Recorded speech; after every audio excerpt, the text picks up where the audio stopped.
Assalamualaikum warahmatullahi wabarakatuh. Halo semuanya, apa kabar anak-anak ibu? Semoga semuanya selalu dalam keadaan sehat walafiat. Nah, pada video kali ini kembali lagi bersama Ibu Yayang. Nah, kita akan masuk ke materi laju reaksi. Nah, jadi pada pagi hari ini kita akan membahas mengenai tentang materi laju reaksi, apa itu faktor-faktor dari yang mempengaruhi laju reaksi.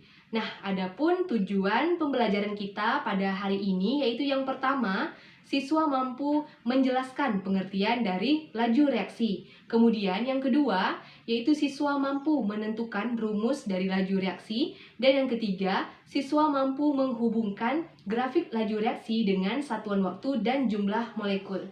Nah, baiklah kita simak penjelasan berikut ini.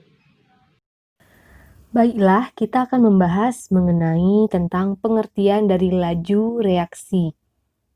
Nah, laju reaksi ini terdiri dari dua kata, yaitu yang pertama adalah laju, dan yang kedua adalah reaksi. Nah, kita akan membahas tentang laju. Laju ini sama dengan artinya yaitu kecepatan. Kecepatan yang kita pelajari di dalam pelajaran fisika.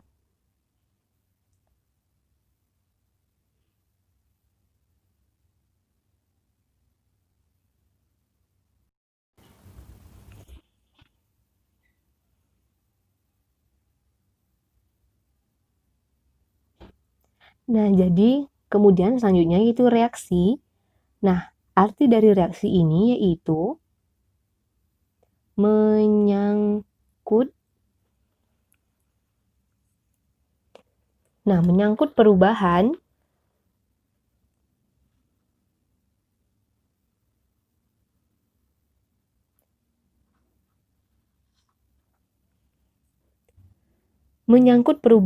dari suatu pereaksi atau reaktan menjadi hasil reaksi atau yang disebut dengan produk.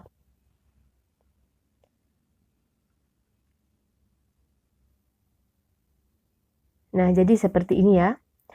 Kemudian reaksi ini ada yang berlangsung dengan cepat.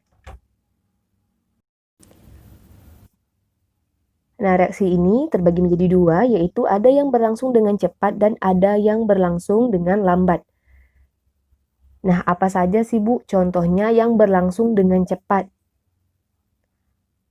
Jadi, contoh yang berlangsung dengan cepat yaitu adalah petasan.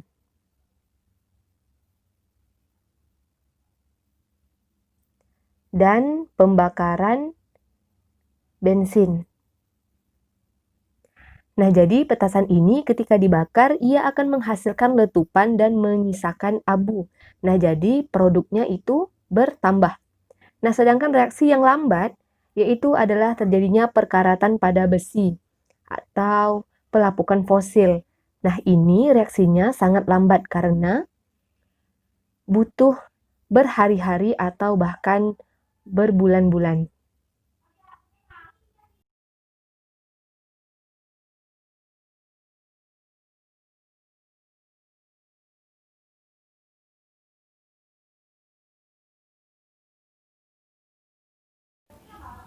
Nah, dapat disimpulkan bahwa laju reaksi merupakan berkurangnya konsentrasi dari reaktan per satuan waktu. Dan juga bertambahnya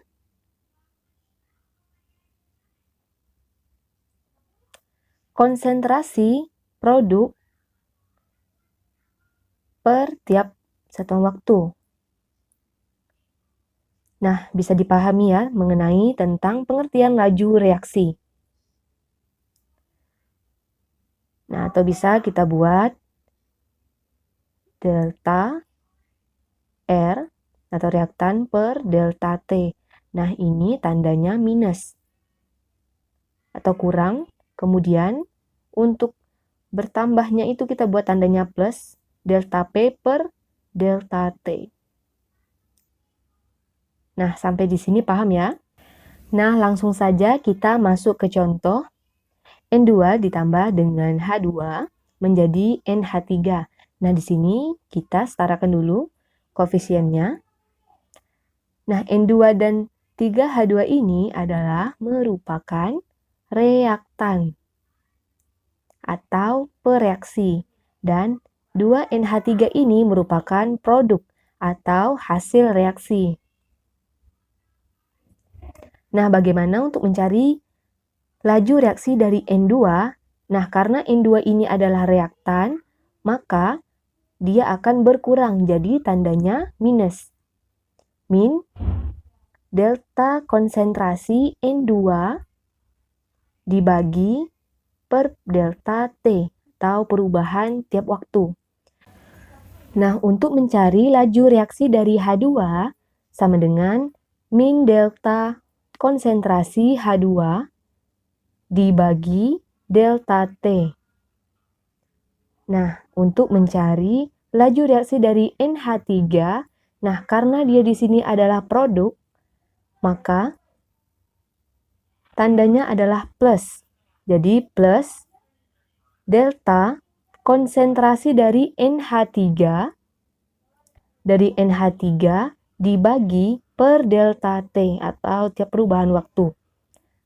Nah, jadi seperti ini ya untuk mencari laju reaksinya. Nah, jadi perbandingan laju reaksi antara N2, H2, dan NH3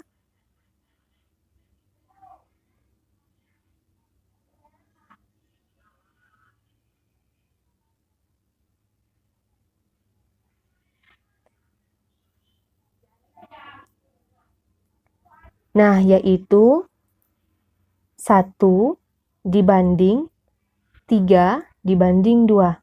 Nah, Bu, kenapa dapat 1 dan 3 dan 2? Nah, ini dari mana ya? Nah, jadi untuk 1 itu didapati dari koefisien N2. Nah, ini didapati dari koefisien. Koefisien itu yang berada di depan unsur. Dan 3 itu adalah didapat dari H2 dan 2 itu dapat dari NH3, koefisien dari NH3. Nah, selanjutnya kita akan membahas grafik laju reaksi. A direaksikan menjadi hasil reaksinya yaitu adalah B. Nah, ini merupakan grafiknya. Ada waktu dan jumlah molekul.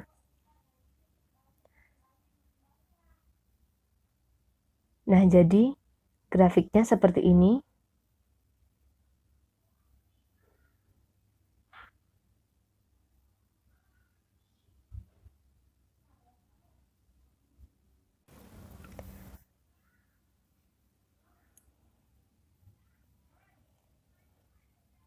Nah, ketika perubahan molekul A menjadi molekul B, nah yang dinyatakan dengan A tanda panahnya B, nah di sini terlihat jelas bahwa molekul A ini merupakan reaktan atau pereaksi dan B merupakan produk atau hasil reaksi.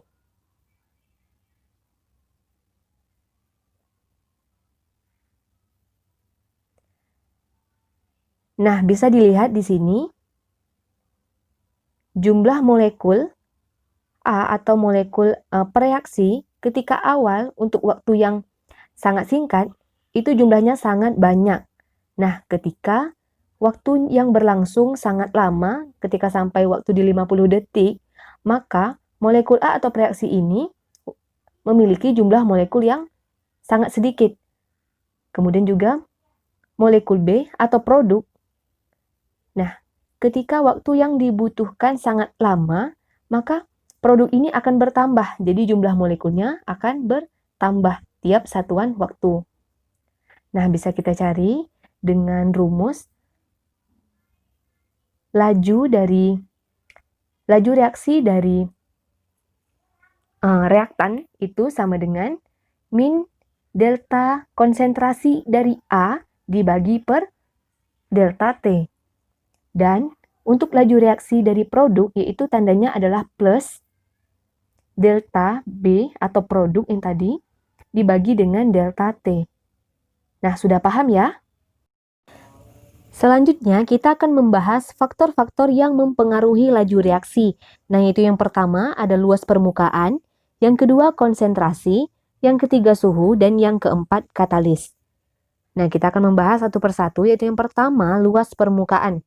Nah, luas permukaan bidang sentuh, faktor ini khusus untuk reaksi zat padat atau solid. Makin luas bidang sentuh zat padat, maka makin banyak jumlah tumbukan yang akan terjadi, sehingga laju reaksi semakin cepat juga. Nah, makin luas bidang sentuh sama dengan makin halus, makin kecil ukuran partikelnya. Kemudian yang kedua yaitu konsentrasi. Jika konsentrasi pereaksi ditambah, maka akan menyebabkan jumlah partikel pereaksi per satuan volume akan meningkat. Tumbukan yang terjadi semakin banyak, maka laju reaksi semakin meningkat. Faktor ini berlaku untuk reaksi dalam bentuk larutan dan gas saja. Yang ketiga yaitu suhu. Jika suhu dinaikkan, maka laju reaksi juga akan meningkat. Yang keempat yaitu katalis. Katalis merupakan suatu zat yang dapat mempercepat laju reaksi tetapi tidak mengalami perubahan yang kekal. Nah, fungsi katalis sendiri yaitu menurunkan energi aktivasi. Nah, anak-anak semuanya sudah paham ya mengenai materi hari ini? Nah, baiklah. Untuk pertemuan selanjutnya, itu akan dijelaskan oleh Ibu Rati yang akan disampaikan ke pertemuan selanjutnya. Baiklah, itu saja yang bisa Ibu sampaikan. Wabillahi taufiq wal hidayah. Wassalamualaikum warahmatullahi wabarakatuh.